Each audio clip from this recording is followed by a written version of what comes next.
Awesome. Hey guys, I'm at a loss for words actually. For those of you that know me, you know that I've had to take a 9 month break from YouTube. And I'm finally back, and I'm so incredibly happy. For those of you that don't know me, my name is Caleb Janssens, and I'm a huge fan of movies. And so today we are going to be reviewing Wonder Woman 1984. So Wonder Woman 1984, of course, takes place in the 80s, and we are catching up once again with Gal Gadot's version of Wonder Woman. And she is busy moving on with her life after the events of the first movie. And of course, she's feeling incredibly lonely. She doesn't know where she actually sits in this world. She feels a little bit like an outsider, but she is still making her way through the world. She has her own life, she has her own career, and she just has to move on from the fact that she has lost the love of her life.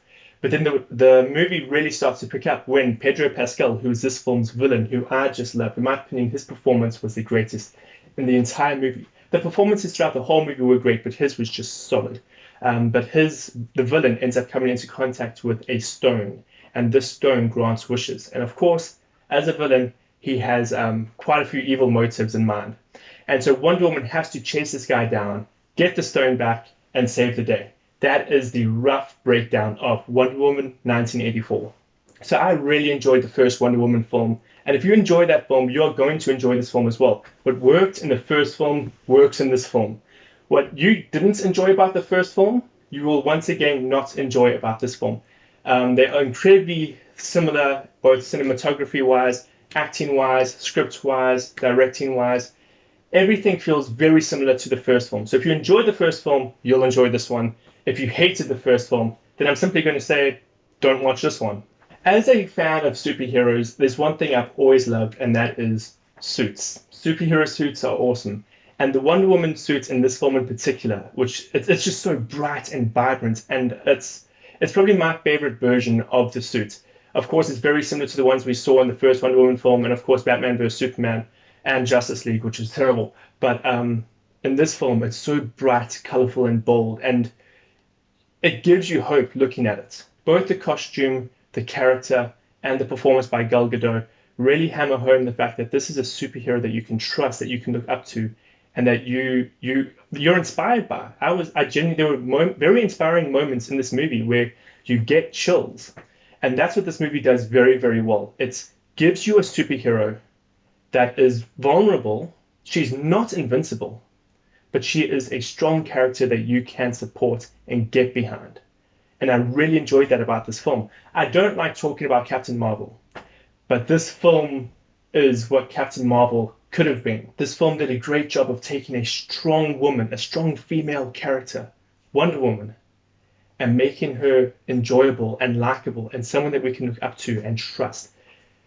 Not just a character that girls and women can enjoy, but even guys like me. I really enjoyed this movie, and I enjoyed Wonder Woman. The cinematography in this movie was also great. I really enjoyed the choreography as well of the fighting sequences. Just awesome. The lasso of truth was used in incredibly creative ways in this movie. If you watch the trailer, you'll see her swinging on bolts of lightning, and that's like only one of the creative ways they use this lasso. I really liked the way they took advantage of such a unique weapon, and they used it in such a creative way. So performances across the board were great. I said earlier how good Gal Gadot was. Chris Pine was great again, but honestly, Pedro Pascal he's just amazing. In my opinion, his performance really stole this movie, and I loved every moment he was on screen. He was so charismatic. He really threw himself into the role. It was just brilliant.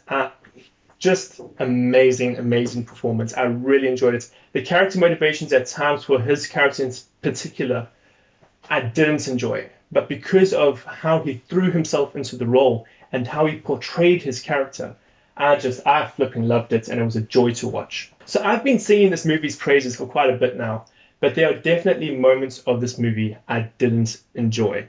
As I mentioned earlier, if you didn't enjoy the first Wonder Woman, you're not going to enjoy this one. And there were things I didn't like about the first Wonder Woman that bled through into this. So I'm going to give a quick spoiler warning, because most of the problems I had with this film all came from the third act. So I'm going to be talking about the third act exclusively right now. My biggest dislike of the original movie is the final battle. And it's the same for this one.